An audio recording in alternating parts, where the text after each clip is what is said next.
میریم سر درس امروز خود. درس امروزتان در قسمت سل سایز هست. از نامش هم معلوم هست که درباره چی صحبت میکنه. در مورد اندازه سلتان یا حجره تان صحبت میکنه. ما براتون دیروز تشریح دادم دیگه. سل همو خانگک هایی که در قسمت هسته به نام چی یاد میکنه؟ به نام سل یا حجره یاد میکنه. درست است که اگر تعریف علمی سل یاد بگیرین این است که وقتی که سل یا حجره پدیده ای است که با برخورد یک تا رو و یک تا چی تشکیل میشه؟ یک تا ستون تشکیل میشه. با برخورد یک ستون و یک سطر ما میتونیم یک سل یا حجره را به دست بیاوریم. درست است؟ خب اندازه سل ها را شما میتونین که از قسمت گزینه سل سایز تغییر و تبدیل بتین. گزینه اولش که هسته گزینه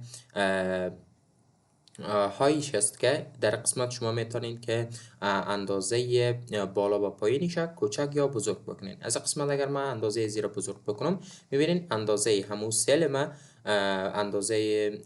اندازه بالایش یعنی قدش چی میشه؟ که بزرگتر میشه. درست است؟ هر چقدر من این را بزرگتر بکنم همون قدر بزرگتر میشه. اگر بخوایم کوچکش بکنم فقط از اندازه پایین کافی است که بالای ازی کلیک بکنم. خب در قسمت بعدی هم شما یک گزینه دارین به نام گزینه distribute row، یعنی که یک روی که شما در قسمت دارین اگر distribute بزنین تمامی روهایتان به یک شکل چی میشه؟ تبدیل میشه. یعنی که اگر اندازه ازی بزرگتر باشه اندازه ازی چی میشه؟ بین دیگه روهایتان تقسیم میشه. فهمیدین؟ اگر ما مثلا ایره اندازه‌ش بزرگ بکنم یعنی که تیبلتان تا قسمت چی شده؟ آمده. ولی سل اولتون چی هسته؟ یک کمی بزرگتر هسته. اگر ما بالای همین دیستریبیوت کلیک بکنم تمامی اینا را یکسان میسازه و اندازه تیبلتون همون اندازه قبلیش هسته. درست است؟ دیستریبیوت همین اندازه تمامیشان یکسان میسازه بدون از اینکه در اندازه تیبل کدام تغییر وارد بکنه. خب گزینه بعدی هم گزینه ارزش هسته که شما میتونین ارز سلتون از قسمت کوچک یا بزرگ بکنین. ما مثلا اگر ایره کوچک بکنم میتونم از قسمت دندانه ها کمک بگیرم و کوچک یا بزرگش بکنم. خب ما مثل همه گزینه بالا یک گزینه دیگه هم داریم به نام گزینه distribute columns. بالاش که کلیک بکنم تمام کالم ها را به یک اندازه میکنه بدون از اینکه در اندازه تیبلتون کدام فرقی را ایجاد بکنه. خب گزینه بعدی هم گزینه اتوفیت هسته که در قسمت اتوفیت وقتی که شما یک از این گزینه ها را استعمال بکنین یعنی که نوشته هایتون وقتی که وارد میکنین به شکل همون نوشته هایتون مطابق به همون نوشته هایتون اندازه سلتون را چیکار میکنه؟ کوچک یا بزرگ میکنه. مثلا اگر ما در قسمت یک متن نوشته بکنم ببینین وقتی که متن ما در لبه سل میرسه چی میشه؟ یک کمی بزرگتر میشه. به خاطر چی؟ به خاطر که اتوفیت ما چی هست؟ فعال هست. اگر ما گزینه اتوفیت در قسمت گزینه اتوفیت کالم ویت ولی که اگر کلیک بکنم حالا اگر هر چقدر تایپ بکنم میبینیم که دیگه پیشروی نمیکنه، یک اندازه چی میشه؟ پایین تر میایه. خب اگر ما گزینه های اتوفیت کانتنت استفاده بکنیم یعنی که در داخل همین نوشته هر چقدر که جای بگیره به سمت چپ چی میشه؟ پیشروی میکنه. مثلا اگر من هر چقدر این را پاک بکنم سل های من به این شکل کوچکتر میشه. درست است؟ اگر شما گزینه دوم انتخاب بکنید با ویندویتان یا همو تمامی سل ها را یا همین تیبلتان در داخل ویندویتان فیت میسازه بدون در نظر داشتن همین اندازه سل هایتان. ببینید اندازه سل هایتان بسیار بزرگ هست ولی تیبلتان در قسمت پهلویش چی شده؟ قرار گرفت. اگر من مثلا تیبلتان یک کمی کوچک یا بزرگ بکنم از قسمت میتونین که شما چیکار بکنین؟ از قسمت گزینه اتو فیت ویندو تمامیشون در قسمت سمت چپ منظم بکنین. درست است؟ یعنی که در ویندو فیت میشه همین تیبلتون.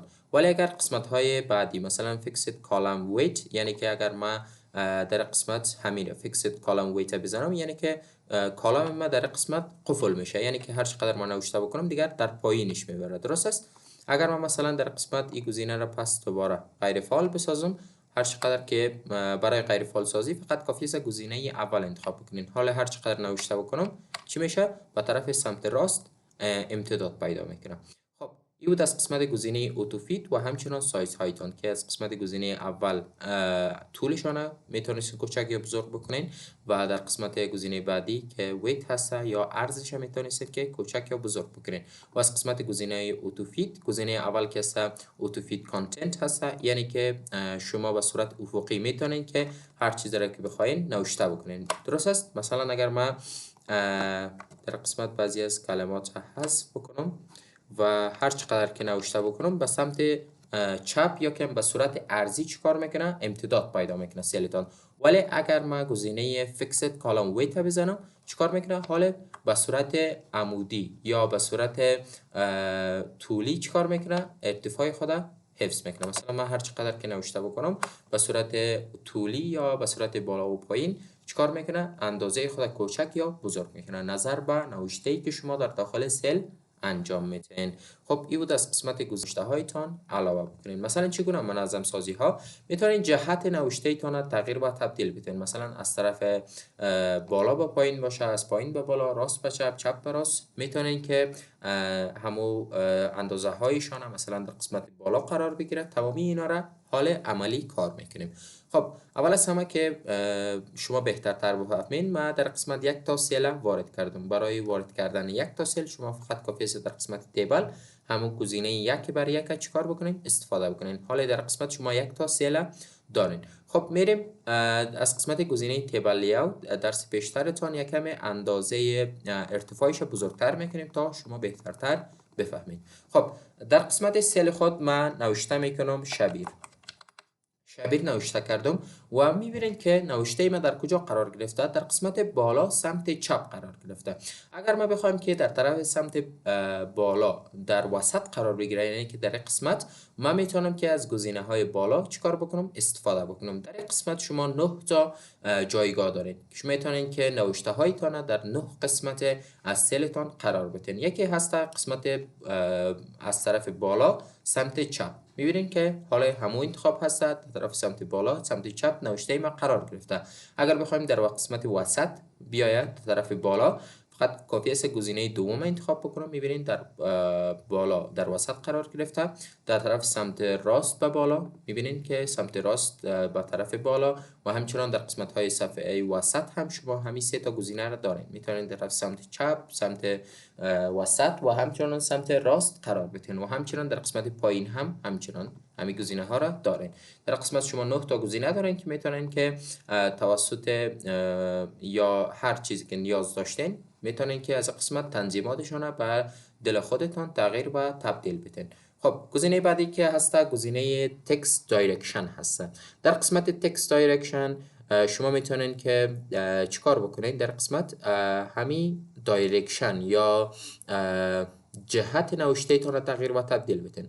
در قسمت تکست دایرکشن وقتی که من بالاش کلیک بکنم سه تا دایرکشن دارم. یکی دایرکشن نورمال هست که از طرف سمت چپ و راست چی کار کرده؟ امتداد یافته. درست است؟ اگر فارسی باشه از راست به چپ امتداد میافته، اگر انگلیسی باشه از چپ به راست امتداد میافته. خب گزینه بعدی که هست گزینه از بالا به پایین هست. میبینید که نوشته تان یک بغله کرده و از قسمت بالا به پایین چیکار کرده؟ نوشته تان امتداد پیدا کرده. خب گزینه بعدی هم از پایین به بالا هست که شما میتونید این سه تا دایرکشن بالای نوشته تان در داخل سل علاوه بکنید. گزینه بعدی هم گزینه سل مارجین هست که مثل ورق هایتان شما در داخل سل هم حاشیه هایی را دارید. در قسمت سل مارجین شما میتونید که اندازه های دقیق تان در قسمت بگین که از بالا چقدر براتون بگیره. مثلا یک واحد از قسمت بالا میکنم، چند واحد از قسمت باتم از قسمت پایین چقدر براتون حاشیه در نظر بگیره میتونین که از قسمت هم انتخاب بکنین و از طرف سمت چپ و راست هم میتونین اندازه هایشان کوچک یا بزرگ بکنین. خب وقتی که تمامیشان انتخاب کردین گزینه اوکی را که بزنین براتون چیکار میکنه؟ حاشیه را کمی بیشتر میکنه. میبینین حاشیه‌اش از بالا به پایین یک کمی بیشتر شد. اگر من یک کمی بیشترش بکنم تا اوکی را بزنم میبینین حالا هر چقدر ما در بالای از این کلیک بکنم حالا در قسمت نمیتونم نوشته بکنم. بخاطر چی؟ بخاطر که من در قسمت گزینه مارجین سمت بالا را چیکار کردم؟ یک کمی بیشتر ساختم. خب دوستا این بود از قسمت گزینه الاینمنت. شما میتونستین جهت نوشته تانه، موقعیت نوشته تانه و همچنان حاشیه های نوشته تانه بعضی از تغییرات بالایشان بیارین. در قسمت گزینه چی هست؟ گزینه دیتا هست. گزینه دیتا اولین گزینه ای که هست گزینه سورت هست که ما با سورت یا منظم کردن در قسمت گزینه هوم آشنایی داریم که از قسمت گزینه سورت پاراگراف شما میتونستین پاراگراف هایتان با بعضی از اسم هایتان چیکار بکنین؟ منظم سازی را بالایشان انجام بدین. خب در قسمت تیبل لیاوت حالا میتونین همین منظم سازی را بالای تیبلتان علاوه بکنین. خب برای منظم سازی فقط بالای گزینه سورت میایین، مثل همون گزینه هایی که ما در قسمت هوم داشتیم این قسمت هم شما دارین. خب در قسمت اولی برای ما میگه که کدام قسمت براتون سورت بکنم، یعنی که نظر به کدام قسمت براتون سورت شود. در قسمت مثلا ما نیم داریم، یک کالم هست به نام کالم نیم، کالم بعدی به نام فادر نیم هست، لاست نیم و گریت هست. درست است؟ خب مثلا ما میخوایم اینا رو منظم بکنیم. اول از همه بالای گزینه سورت میزنم، میگم که اول از همه برای ما همین نام ها رو برای ما سورت بکن. خب از قسمت نیم انتخاب میکنم، نام ها رو بر من سورت میکنم. خب گزینه بعدی نوعیت نوشته ایتان هست. در قسمت میگه که نوعیت نوشته ایتان خود نوشته و حروف هست، نمبر یا اعداد هست و یا که هم گزینه دیت یا تاریخ هست. درست است؟ حالا نوشته ما چی هست؟ تکست یا همون نوشته یا حروف هست. پس ما تکست انتخاب میکنیم و در قسمت بعدی هم شما یک گزینه داریم به نام پاراگرافز. خب همین را که انتخاب کردین از قسمت ascending و descending شما میتونین که چیکار بکنین؟ بگوین که از A تا Z براتون منظم سازی بکنن یا از Z تا A را براتون منظم سازی بکنن. خب اگر ascending کردین از A تا Z و اگر descending کردین از Z تا به A را براتون منظم میکنن. خب من ascending انتخاب میکنم و در قسمت بعدی گزینه های دیگر را داریم به نام گزینه دن بای، یعنی که وقتی که نام ها را براتون منظم کرد بعدا چی را بیایه براتون منظم بکنم. خب در قسمت ما گزینه های مثلا میتونم که در قسمت باز دوباره فادر نیم بگیرم و نوعیتش هم تکست هست و قسمت یوزینگ برای چی استفاده میشه؟ برای پاراگراف استفاده میشه. قسمت هم ascending و descending داره. خب این را که انتخاب کردم هر چقدر مثلا سه تا مثلا گریت یا سه تا ستون دارین، مثلا سه تا ستون دیگر مثلا یک ستون دیگر هم لاست نیم میگذاریم، تمامی چیزاشون انتخاب شده و اوکی را میذاریم. خب در قسمت بر ما تمامی اینا را منظم ساخت. میبینین اول احمد آمد، بعدا علی آمد، جلال آمد و شبیر. طبق حروف اول الف بایشون چیکار میکنن؟ اینا را منظم سازی میکنن. خب اگر ما برم این بار بالای گزینه سورت و قسمت چی رو این دفعه انتخاب بکنم؟ descending. تمامی اینا رو بر descending تبدیل بکنم، اوکی رو بزنم. این بار چیکار میکنه؟ از زید تا به ایره برای ما بعضی از تغییرات انجام میده. اگر ما مثلا در قسمت یک نامی داشته باشم که با زید شروع شده باشه، مثلا یک نام مثلا باشه زینب. اگر ما در قسمت داشته باشم و گزینه های چی رو انتخاب بکنم؟ سورت انتخاب بکنم، گزینه سورت. خب دیسندینگ انتخاب کردیم، اوکی را بزنم. حالا این دفعه چی اول آورد؟ اول از همه برای ما زید آورد، به خاطری که ما چی انتخاب کرده بودیم؟ دیسندینگ انتخاب کردیم. اسندینگ به صورت نرمال براتون پیش میبره، ولی دیسندینگ به صورت برعکس، یعنی که اگر شما از A تا Z باشه از Z تا به A را براتون منظم سازی میکنه. خب این بود از قسمت گزینه سورت ها که شما میتونید که بعض سورت ها را در قسمت انجام بدین. این سه تا گزینه های دیگر در قسمت مثلا ریپیت هیدر روز هست. در قسمت مثلا ما گزینه های کانورت تو تکست داریم که شما میتونید که همین جدولتان به متن تبدیل بکنین. مثلا شما یک گزینه داشتین در قسمت انزرت در گزینه تیبل به نام گزینه کانورت تکست تو تیبل، یعنی که نوشته را به چی تبدیل میکردید؟ به جدول تبدیل میکنین. ولی در قسمت تیبل لیاوت شما یک گزینه دارین به نام گزینه چی؟ گزینه تیبل تو تکست، یعنی که همین تیبل یا جدولتون رو به چی تبدیل میکنه؟ به تکست یا نوشته تبدیل میکنه. مثلا اگر من این را انتخاب بکنم و گزینه کانورت تو تکست بزنم، بر من این را میگه که با تب اینا رو جدا بکنم، با پاراگراف مارک جدا بکنم، با کامت جدا بکنم یا با کدام چیزی دیگری. خب ما میخوایم که با کامه جدا شود، کامه را انتخاب میکنیم، اوکی را میزنیم. میبینین هر نامی که در قسمت تبدیل میشه یک کامه میگذاره و نام بعدی را برای ما ایجاد میکنه. خب اگر بخوایم پس دوباره به حالت اول تبدیل شود، کنترل زید میزنیم، پس دوباره به حالت اول تبدیل میشه.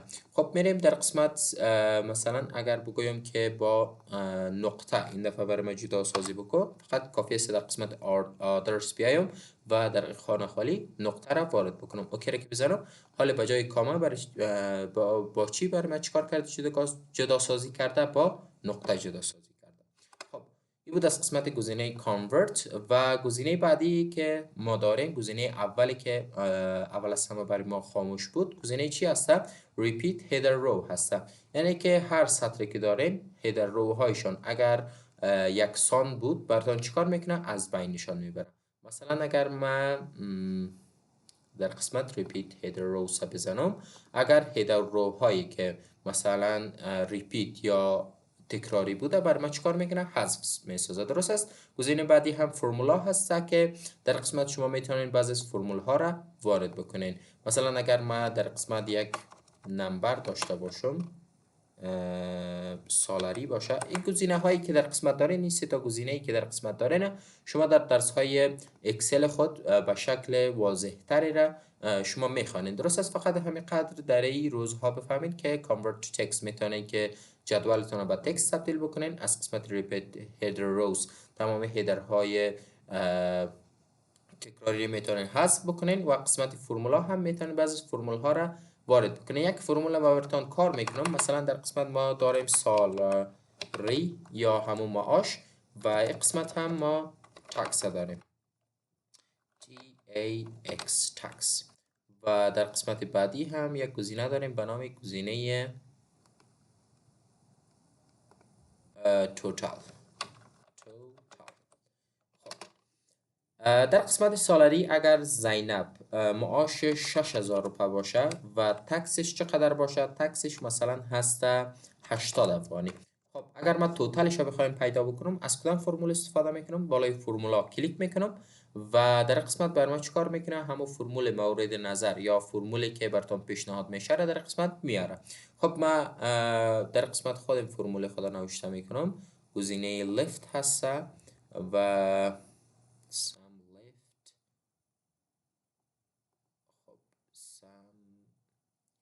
نمبر فرمت ما میتونیم که نمبر خود چی بگیریم؟ نمبر خالی بگیریم.